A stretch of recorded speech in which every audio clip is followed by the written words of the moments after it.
اعمل ايه لما بنت حبيتها تشتمني شتيمه وحشه قوي وتروح تكلم ولد تهددني بيه وعلاقتي بيها وتقول لي دول ارجل منك وتكسرني؟ اللي خلاني اجاوب على السؤال ده كلمه تكسرني. هنا انت محتاج تشتغل نفسك وتركز مع نفسك. يعني طول ما انت عندك مشكله ان الشخص انت بتحبه تاخد كلامه كلام الاله او كلام اللي هو النافذ، انه تاخد وصفك وتاخد شخصك وتاخد نظرتك عن نفسك من كلامهم، دي اكبر مشكله.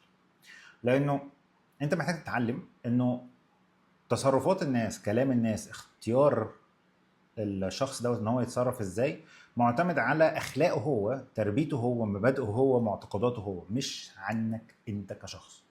طيب، بس انت بتحبها، وبالتالي دي مشكله تانية. لان انت لما بتحب شخص انت بتفترض انه خلاص الشخص دوت المفروض يكون بيعمل واحد اتنين تلاته وان هو يحترمك ودي مشكله كبيره جدا. انت ما ينفعش ان انت تكمل مع إنسانة حتى لو بتحبها وهي محتقراك، وهي بصلك بصة دونية. ما ينفعش. دي أكبر مشكلة. أنت محتاج إن أنت تكون باصص لنفسك أنت الأول بفخر، بعينيك أنت مفتخر بنفسك، مقيم نفسك بأنها قيمة عظيمة جدا.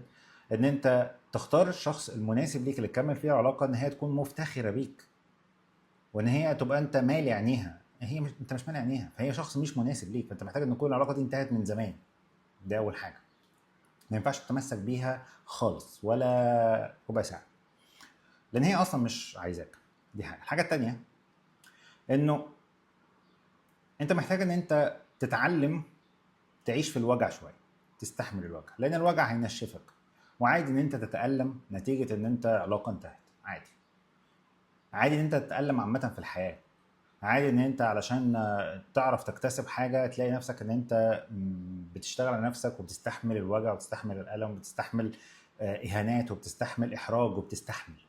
ده مهم يكون فيك كصفة أساسية، إنك تعرف تستحمل.